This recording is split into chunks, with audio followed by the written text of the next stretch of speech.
নমস্কার বন্ধুগণ, আমি সৌম্যদীপ পালিত। Welcome to STP channel. আরও কয়েকটা বিস্তারিত খবর নিয়ে আপনাদেরকে জানাই। আমি আগের ভিডিওতেই বলেছিলাম যে প্লে অফ কিন্তু এবার হবে না আইএসএল। হ্যাঁ, সত্যি তাই, প্লে অফ কিন্তু হবে না, কিন্তু লিগ শিল্ড একটা হবে। লিগ শিল্ড বরাবরই হয়ে এসেছে, হবেই। যে টপে থাকছে সে তো পাচ্ছেই আইএসএল শিল্ডটা, কিন্তু ফাইনাল ফাইনাল এখন, আগে কি হতো, 6টা টিম টপ 6 টিমসের মধ্যে কম্পিট করে হতো কে দুটো ফাইনালের স্পট বুক করে নিতে পারে। কিন্তু এখন জানা যাচ্ছে যে টপ দুটো টিমের মধ্যেই আইএসএল ফাইনাল হবে। কোনো প্লে অফ হবে না, কোনো ডাইরেক্ট নকআউট ম্যাচ হবে না, ডাইরেক্ট ফাইনালই হবে শিল্ড জেতার পরে। অ্যাবসলিউটলি, কেননা আর বেশি সময় নেই, আর এআইএফএফ এর কাছে আর বেশি টাইমও নেই যে করাবার। এরকমই ব্যাপার ঘটতে চলেছে। আরও কয়েকটা বিস্তারিত খবর রাখি। মোহনবাগানেরও প্র্যাকটিস সেশন চূড়ান্তভাবে পর্যায়ে পৌঁছে গেছে, বেশ ভালো চলছে।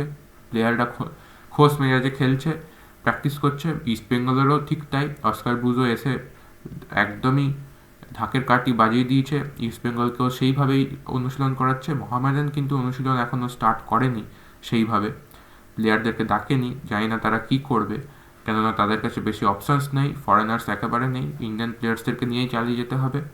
সন্তোষ ট্রফির কিছু আপডেটস দিই। সন্তোষ ট্রফি প্লেয়ার কিন্তু ট্রায়াল প্রায় শেষ হয়ে এসছে, ট্রায়াল শেষও হয়ে গেছে বলা যেতে পারে।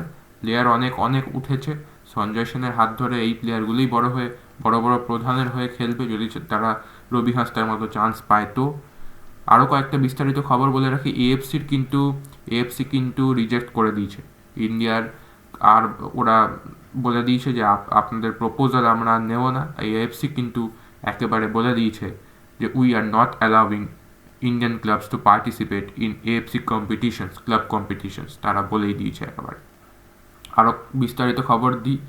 একটা হাস্যকর ব্যাপার হচ্ছে, নোহা সাদই মার্কাস মার্গিউলোর পোস্টে সে লিখেছে যে ইটস অ্যাবাউট টাইম। অ্যাবসলিউটলি, এই কয়েকদিন আগেই সে ছাড়লো আমাদের এফসি গোয়া, ঠিক তারই পরে কিন্তু এখন খবর আসছে যে আইএসএল শুরু হবে।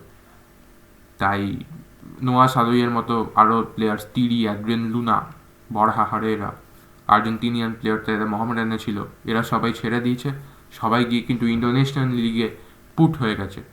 ইন্দোনেশিয়ান লিগ এখন বলতে পারেন ইন্ডিয়ান সুপার লিগ 2.0। সব প্লেয়ারগুলো ওখানে গিয়ে ঢুকেছে, ওখানেই এখন রমরমা বাজার এই প্লেয়ারগুলোর। ইন্ডিয়ান এখন ক্লাবসগুলো সেরকম ফরেনার সাইন করাতে চাইছে না, না তাদের কোনো টাকার ঠিক একটা জটিলতার মধ্যে আছে টাকা, তাদের স্পন্সর্সরা, ইনভেস্টার্সরা, আর তার উপর তারা এখনও কোনো চাইছে না যাতে আমরা ফরেনার সই করি। ইস্ট বেঙ্গলের কিন্তু একটা ফরেনার চূড়ান্ত হয়ে গেছে, স্ট্রাইকার, তারা কিন্তু সই করতে চলেছে। আরেকটা খবর দিয়ে রাখি, এই যে আপনারা দেখছেন আইএসএল, হ্যাঁ, বরাবরই দেখে আসছেন স্টার স্পোর্টস, মাঝখানে স্পোর্টস 18-এ দেখেছেন, কিন্তু এইবার কিন্তু ইন্ডিয়ান সুপার লিগ ডিডি স্পোর্টসেই হতে চলেছে। অ্যাবসলিউটলি ডিডি স্পোর্টসে হবে। স্ট্রিমিং এখনও কিন্তু স্ট্রিমিং রাইটসটা একটু প্রবলেম্যাটিক হতে চলেছে, আরও 2 সপ্তাহ পরে গিয়ে আমরা ক্লিয়ার করব, কিন্তু ডিডি স্পোর্টসে কিন্তু 90% এখন আমি বলছি সম্ভাবনা আছে আইএসএল ব্রডকাস্ট করা। ধন্যবাদ, এইটাই আপনাদেরকে জানানোর ছিল। ভালো লাগলে ভিডিওটা শেয়ার করবেন, লাইক করবেন এবং দয়া করে সাবস্ক্রাইব টিপে দেবেন এরকম আরও বিস্তারিত সত্যি খবর জানতে।